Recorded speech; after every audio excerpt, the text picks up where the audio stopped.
Ageu, capítulo 1, perto do final do Antigo Testamento.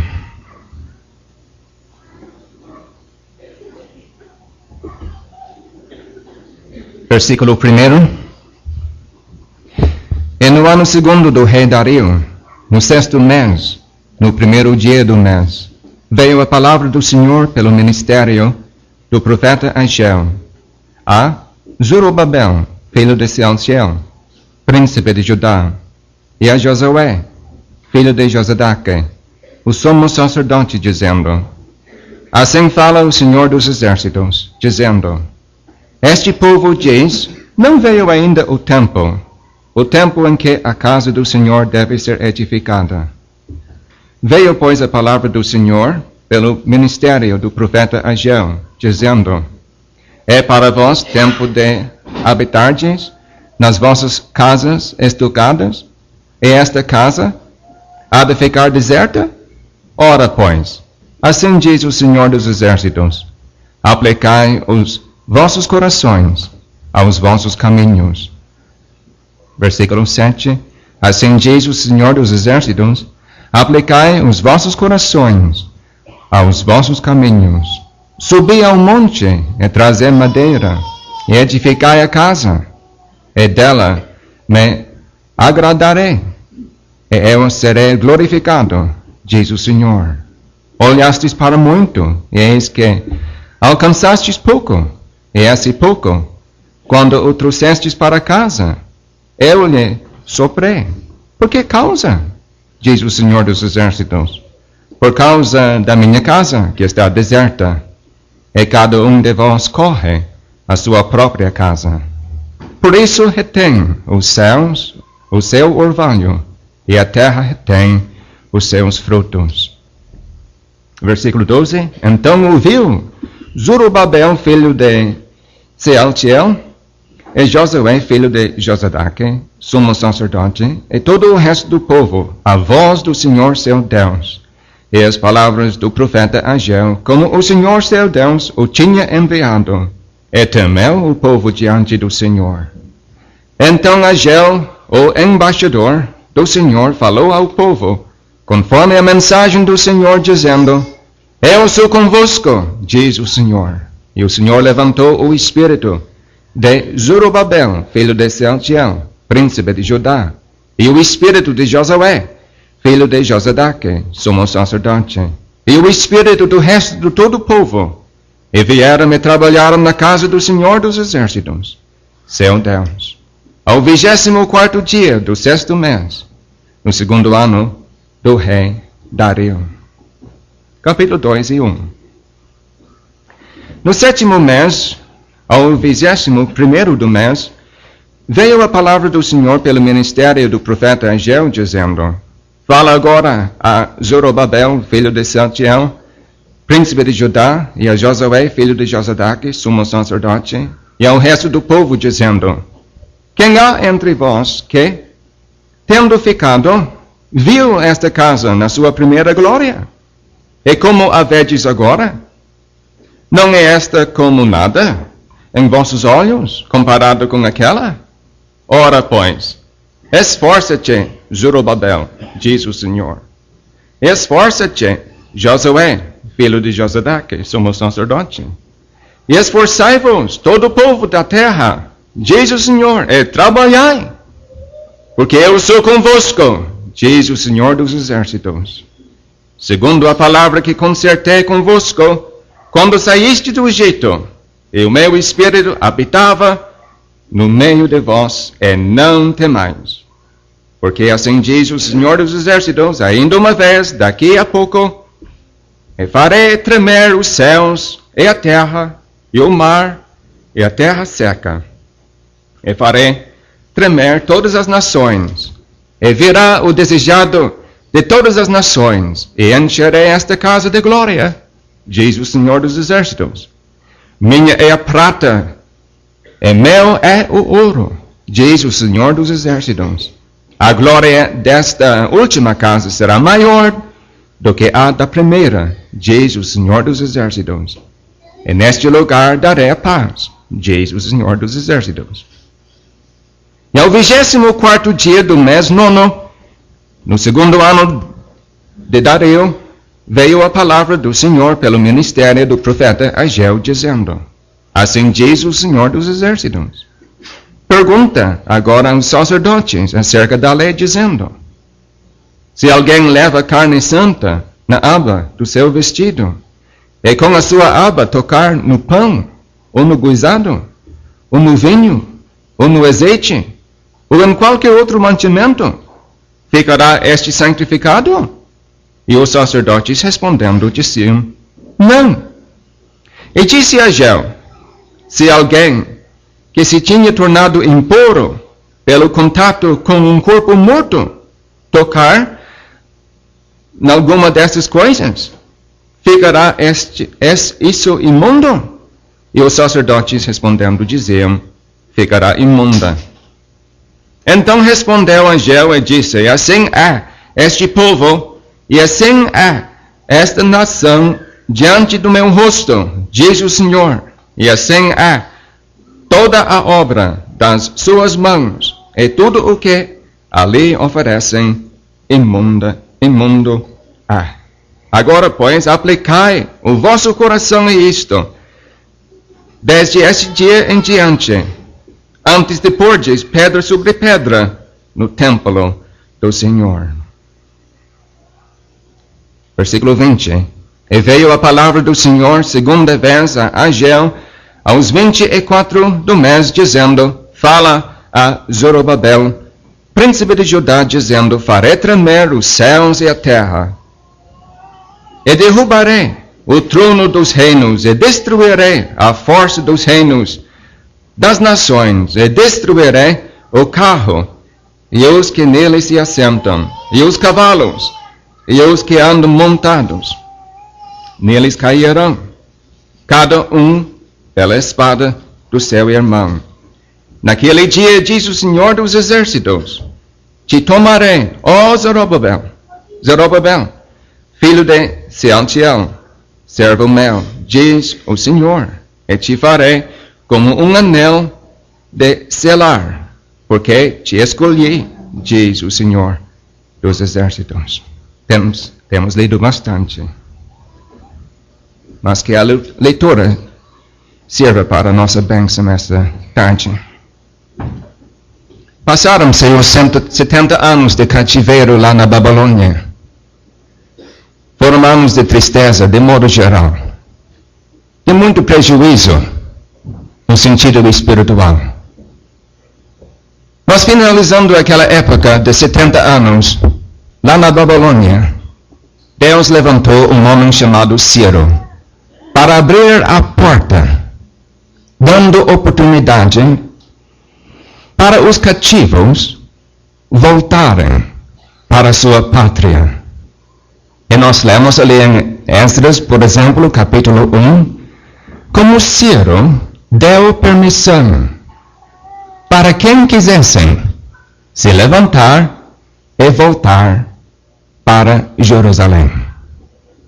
Quase 50.000 pessoas aproveitaram aquela porta aberta e voltaram para Jerusalém, sob a liderança deste homem chamado Zorobabel, neto do penúltimo rei de Judá, Joaquim.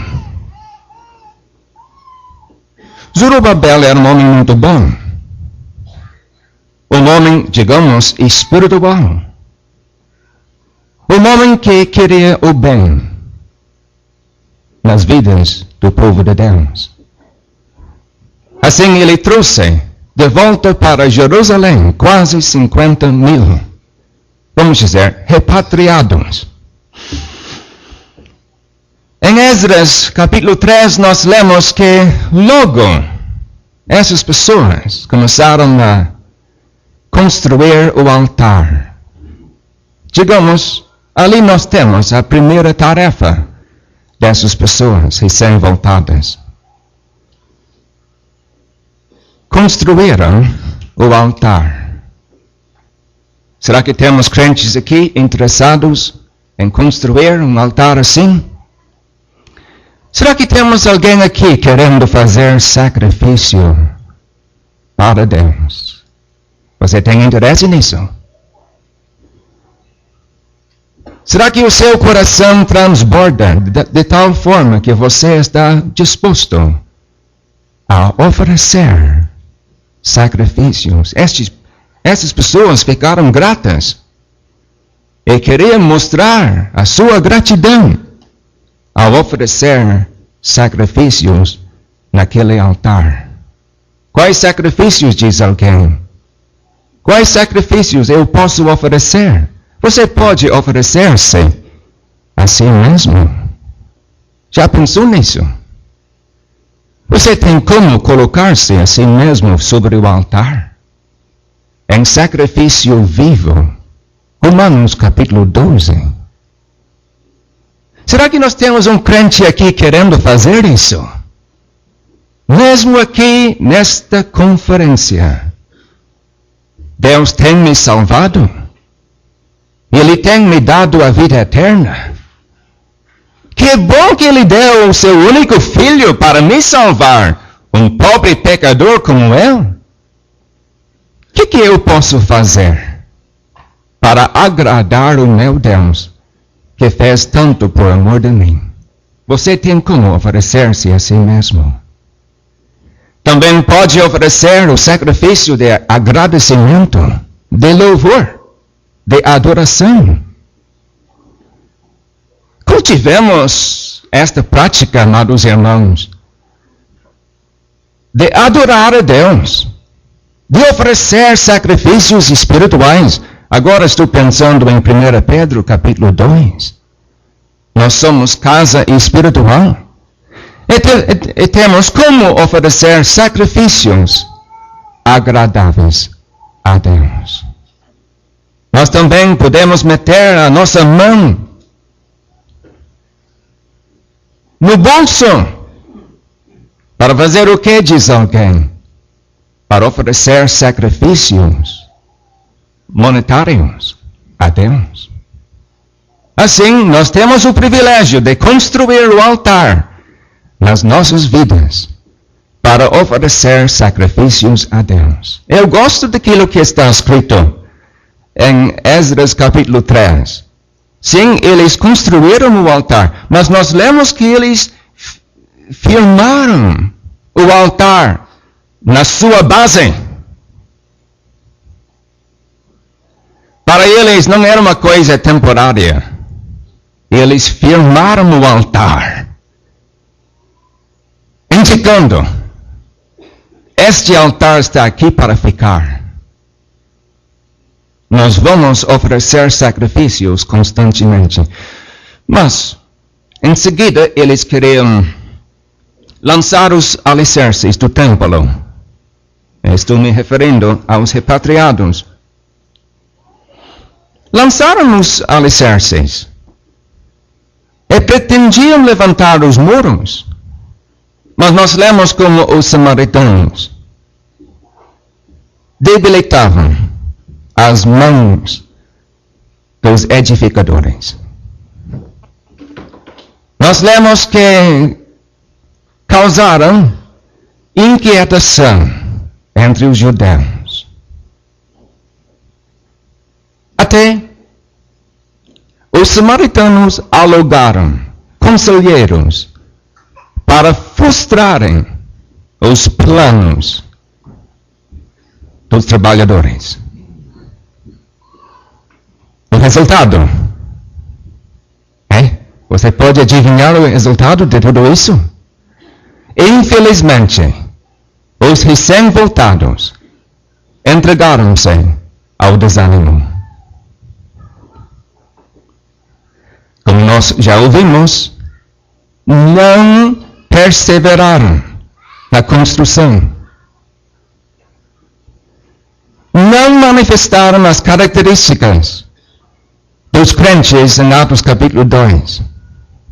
Infelizmente, através de uma oposição, eu ia dizer uma pequena oposição.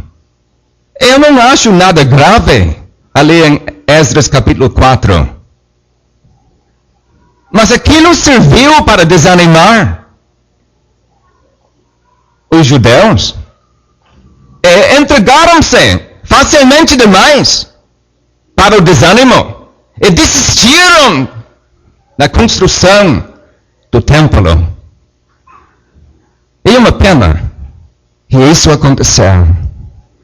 Pior ainda é pensar que a obra da reconstrução do templo ficou paralisada por mais ou menos 16 anos. Então diz alguém, o que o povo fez lá em Jerusalém?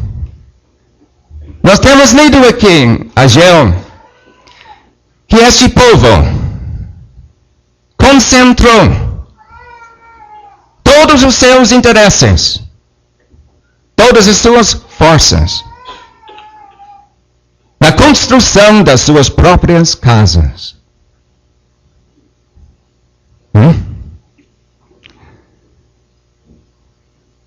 Temos aqui um povo interessado nas suas próprias casas. Deixaram a casa do Senhor ao lado. Agora não tinham mais interesse na casa do Senhor, mas tinham bastante interesse nas suas próprias casas.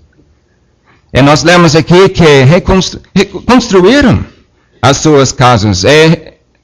Tinham, enfim, casas finas, casas de luxo. Pois nós lemos aqui de casas estocadas, capítulo 1, versículo 4. Irmãos, Deus aguentou isso por 16 anos. Enfim, levantou o seu servo Ageu. Coisa alguma nos é dada a respeito do passado deste homem, da família, da tribo, do nascimento, da genealogia. Mas de repente ele se apresenta diante do povo de Deus. Transmitiu 4 mensagens dentro de 4 meses. E depois se sumiu. Imagine. Um homem levantado por Deus e fez a sua obra dentro de 4 meses e terminou a sua obra. Isso é muito interessante para mim. Um homem no lugar certo, na hora certa, para ser usado por Deus, a fim de transmitir mensagens apropriadas para aquele povo. A primeira mensagem, nós temos aqui no capítulo 1. E lemos a linguagem do povo durante aqueles 16 anos. Este povo diz, não veio ainda o tempo em que a casa do Senhor deve ser edificada. Eu acho que nós ouvimos linguagem assim, mesmo nos nossos dias. Não chegou o tempo ainda para fazer uma série de pregações. Vamos esperar até o verão. Olha, a previsão é muito chuva no mês que vem. Vamos desistir. Quanto à distribuição de folhetos, sabe, a hora não é bem certa ainda. Não chegou a hora para começar esta obra. Vamos deixar até mais tarde no ano. Quem sabe, surgindo uma série de pregações, vamos nos dedicar a esta obra algumas semanas antes do início da série. Nós podemos encontrar tantas desculpas. Não veio ainda o tempo. O tempo em que, como nós lemos aqui, a casa do Senhor deve ser edificada. Esta casa aqui do Senhor leva-nos a pensar na igreja. Estou me lembrando de 1 Timóteo capítulo 3. Casa de Deus. A igreja de Deus. Será que alguém aqui tem interesse em construir? De colocar mais pedras vivas? Hein? Você tem desejo de enfeitar, de acordo com a palavra de Deus, a igreja de Deus através do ministério? Diz alguém, eu gostaria de fazer isso, mas olha, não veio o tempo ainda. Não veio o tempo. Está vendo? Temos a mesma desculpa aqui. E essas pessoas falavam assim por 16 anos. Não veio o tempo ainda. Não veio o tempo ainda. Vamos deixar para mais adiante. Amados irmãos, devemos nos levantar. Abandonando as desculpas. Vamos trabalhar. Esta primeira mensagem era uma mensagem severa. Uma acusação aguda. Uma repreensão. Ageu não adulterou. As palavras incisivas eram palavras contundentes que penetraram no íntimo das pessoas. Pois é, estamos trabalhando aqui nas nossas próprias casas, enfeitando-as cada vez mais, e a casa do Senhor fica abandonada, arruinada ainda. Como nós já ouvimos, é uma questão de prioridades, amados irmãos. Prioridades, preferências. Nós lemos ali, por exemplo, em Filipenses, capítulo 2, porque todos buscam o que é céu, e não o que é de Cristo Jesus. Uma atitude assim prevalecia até nos dias do apóstolo Paulo. Prevalece hoje. Todos buscam o que é céu e não o que é de Cristo Jesus. Estamos vivendo para o eu.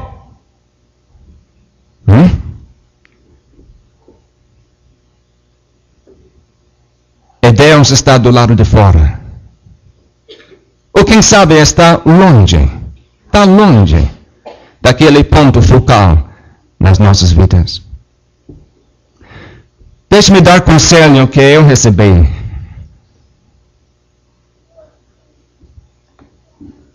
Logo depois da minha salvação. Nós devemos pôr Deus, o Senhor Jesus Cristo, a igreja local, bem no centro, no âmago das nossas vidas, do coração das nossas vidas. Em seguida, devemos organizar a nossa vida em redor deste ponto focal. Tá? Temos de organizar tudo a respeito da nossa vida diária em redor. O problema é que muitas vezes acabamos colocando o eu aqui neste ponto focal. Ou como nós vemos a nossa família. Ou quem sabe os nossos estudos. O nosso trabalho.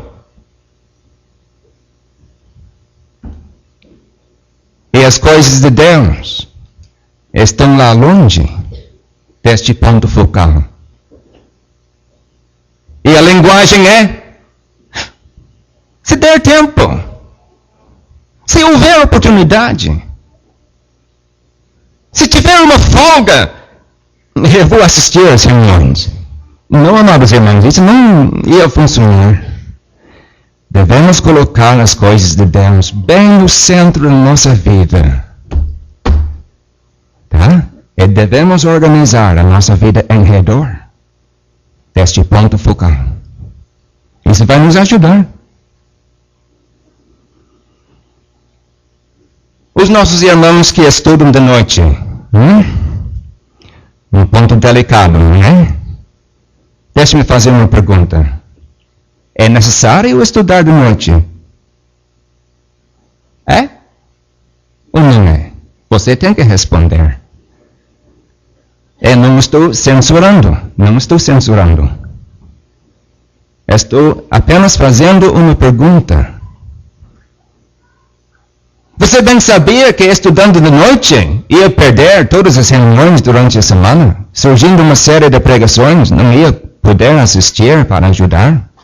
Pois é, diz alguém, eu levei tudo isso em conta, mas ainda eu optei para estudar de noite. Mas a escolha é sua.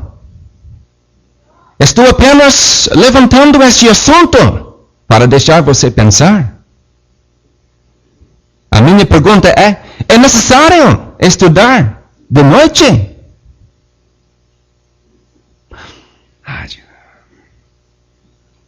Mais uma pergunta. Vamos supor, quarta-feira tem estudo bíblico e reunião de oração. E você optou pelo estudo de noite. Será que você fez questão de não escolher uma cadeira que ia proibir a sua ida para a reunião quarta-feira à noite?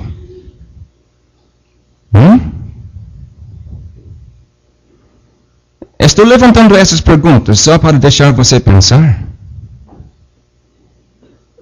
Pois eu acredito que aquele crente com vontade, com aquela disposição, ia tomar as medidas necessárias para deixar aquela noite livre para poder assistir às reuniões. Mas em uma amostra apenas, podemos pensar nos irmãos que trabalham de noite. Será que é necessário trabalhar de noite, amados irmãos? Será que você é obrigado? Mas de novo digo, eu reconheço. E é um assunto muito delicado. Mas você tem que pensar nisso. Ageu se levantou com uma mensagem severa para aquele povo naqueles dias. E felizmente nós lemos que aquela palavra teve efeito. Pois dentro de 3 semanas, um pouco mais do que 3 semanas, 23 dias, aquela palavra surtiu efeito. Pois o povo temeu ao Senhor e se levantou e se dedicou, iniciando aquela obra de reconstrução do templo. Que bom!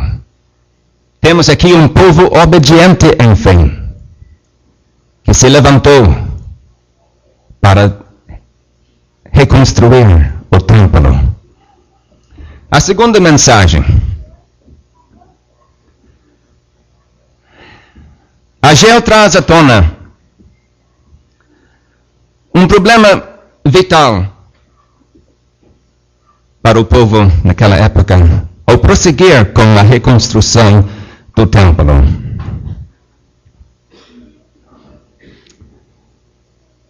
Pois é.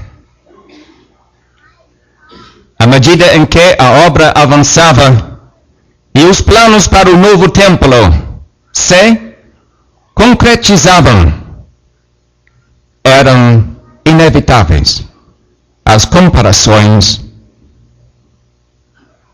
com o templo de Salomão. Bom, havia ali em Jerusalém homens velhos, que tinham como se lembrar o templo de Salomão, que tinha sido destruído mais ou menos 70 anos mais tarde, mais cedo. E nas suas mentes eles começaram a comparar os dois templos. O de Salomão e este aqui, de Zorobabel. E nós lemos que o resultado foi que os velhos choraram copiosamente. Não podiam se conter. A emoção era grande. Olha, esta casa aqui não é nada em comparação com a de Salomão.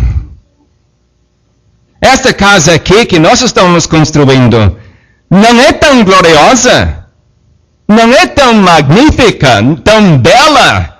Olha, eles começaram a chorar muito. Nós temos ouvido de belos dias, amados irmãos, em Atos capítulo 2. Muitos se salvaram, quase 3.000 nós lemos. Será que alguém aqui está fazendo uma comparação? Olha, dias de prosperidade espiritual, Atos capítulo 2. E os nossos dias. Muitas séries de pregações terminam sem ninguém confessar a salvação. Será que desânimo está tomando conta, amados irmãos? Ou será que você está dizendo, olha, há 10 anos, a nossa igreja era muito melhor, sabe? Tinha 30 na comunhão. E tinha homens bem capacitados para abrir, expor a palavra de Deus. Mas hoje, só temos 20, 15. E os irmãos não são tão capacitados. Será que desânimo está tomando conta? Tomava conta aqui. E Ageu se levantou com esta segunda mensagem para tentar ajudar esta situação. Nós temos lido aqui que Ageu diz, versículo 4 do capítulo 2, esforça-te, Zorobabel, esforça-te, Josué, esforçai-vos, todo o povo da terra. 3 vezes ele tem esta exortação para se esforçar. Amados irmãos, nós precisamos de uma exortação assim. Nós precisamos nos esforçar. Sim, nós estamos vivendo em dias em que devemos reconhecer, não há tanta bênção como em Atos capítulo 2. Não há. Mas devemos nos esforçar na continuação da obra. Nós lemos aqui que Ageu diz em seguida, trabalhai, diz o Senhor dos Exércitos. Embora vivamos em dias difíceis, continuemos a trabalhar, amados irmãos. Vamos tomar coragem. Esforçar-se realmente quer dizer ter coragem. Ter coragem. Que tenhamos coragem para continuar, amados irmãos. Deus ainda há de tomar interesse na obra que nós estamos fazendo. Como diz alguém? Eu vou explicar para você. Nesta altura da mensagem, Ageu pega o telescópio profético e o coloca no olho. O que está vendo, Ageu?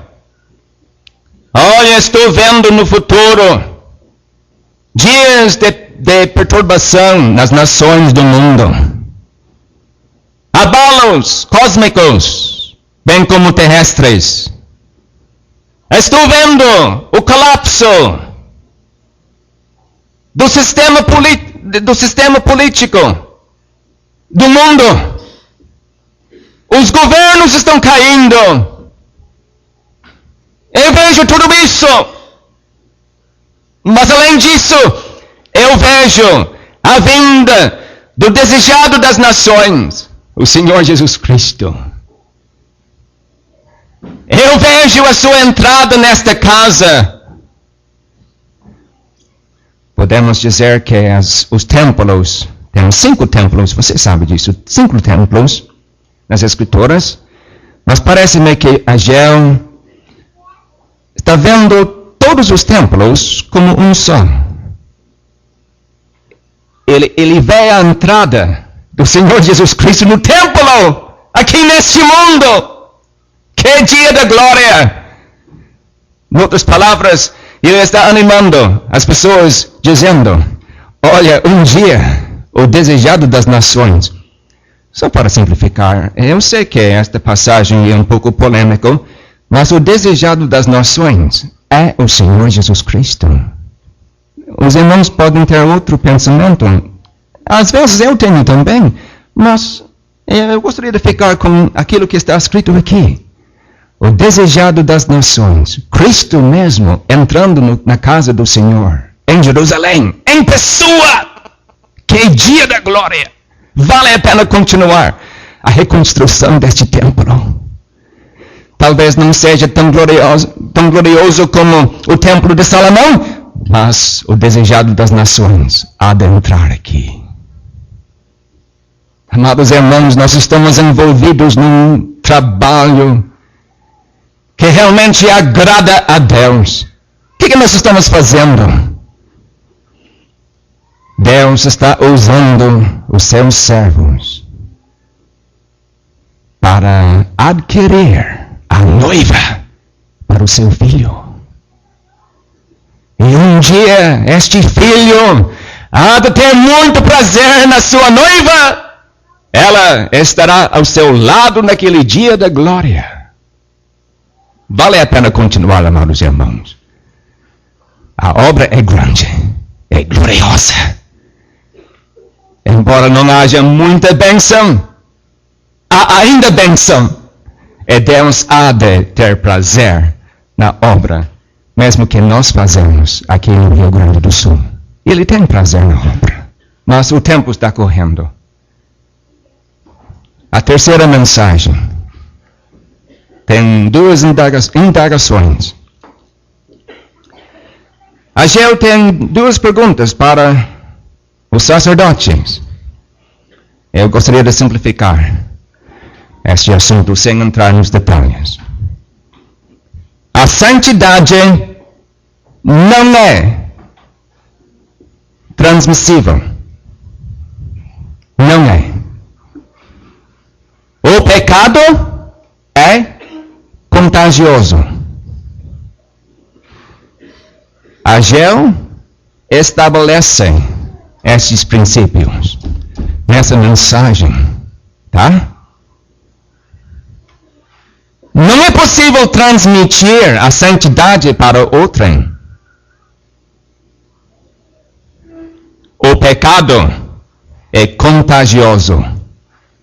Você bem sabe que é muito fácil apanhar um resfriado pelo contato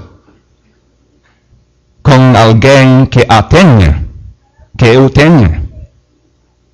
Você sabe disso? É muito fácil apanhar um resfriado pelo contato com alguém que o tenha. Mas não é fácil, não é possível adquirir a saúde pelo contato de outrem. Assim, o profeta está dizendo, como nós lemos, ele aplica a sua mensagem dizendo: assim é este povo, e assim é esta nação diante do meu rosto, diz o Senhor, uma nação contaminada, oferecendo sacrifícios imundos. Os 16 anos, vamos dizer, de egoísmo, avareza, amor próprio, contaminaram este povo.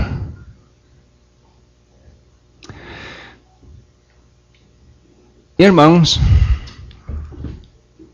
eu acho que devemos aprender ainda. Estou falando com o meu coração. Algo da seriedade do pecado. E como o pecado prejudica. Como o pecado desagrada a Deus. Como o pecado impede a bênção de Deus. Será que há atritos entre irmãos aqui? E você ainda tem coragem para sentar em redor da mesa no primeiro dia da semana? E ainda tem coragem para se levantar para se dirigir a Deus em adoração? Como pode ser? Você está oferecendo um sacrifício imundo? Como pode ser, amados irmãos? Estamos tratando desse assunto com leviandade? Nós estamos brincando com essas coisas santas. Devemos nos purificar, devemos nos corrigir, amados irmãos. Devemos. Esse povo teve que fazer isso. Mas o tempo continua correndo. A quarta mensagem. Parece que esta mensagem é especificadamente dirigida para Zorobabel. Ele era vamos dizer, ele era chave mestra. Aquele homem muito usado por Deus. Naquela época, Ageu, ele tem uma mensagem para ele. O que é, diz alguém? E uma palavra de ânimo.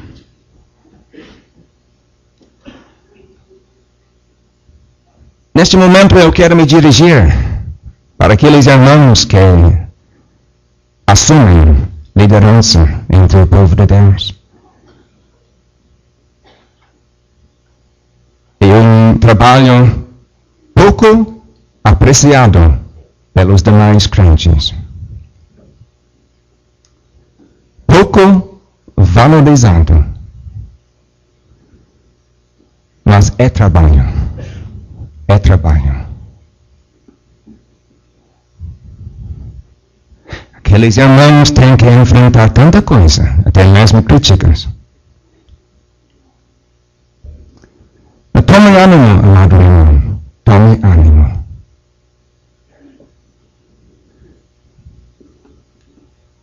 Pois nós lemos ali em 1 Pedro 5. Aos presbíteros que estão entre vós, admoesto-eu, apacentai o rebanho de Deus. E quando aparecer o sumo pastor, alcançareis a incorruptível coroa de glória. O dia da recompensa vem vindo.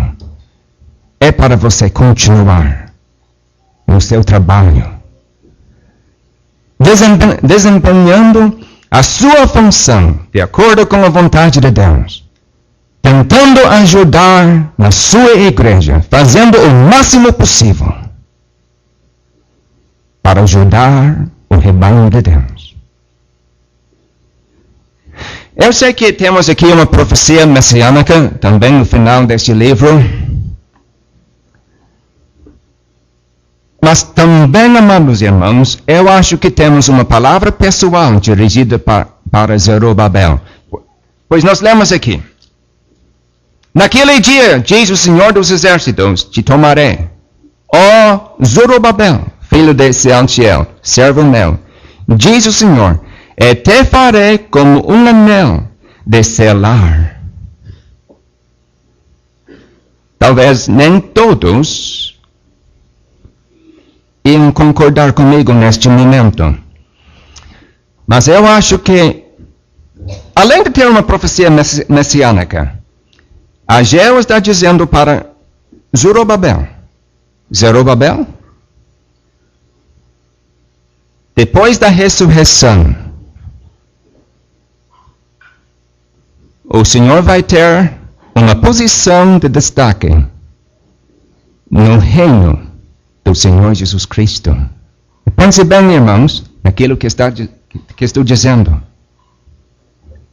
E uma palavra de ânimo para Zorobabel, prometendo-lhe recompensa, uma posição de destaque na administração do reino do Senhor Jesus Cristo. Eu acho, irmãos, temos algo aqui nesta passagem. Vamos levantar os nossos olhos mais uma vez. Para fazer o que, diz alguém? Só para olhar para o futuro. Pois felizmente nós vamos estar também no reino. Já fazemos parte do reino, sim, nós. Estou pensando naquele reino visível, glorioso do Senhor Jesus Cristo. Seremos associados com Cristo naquele dia da glória. Seremos, amados irmãos.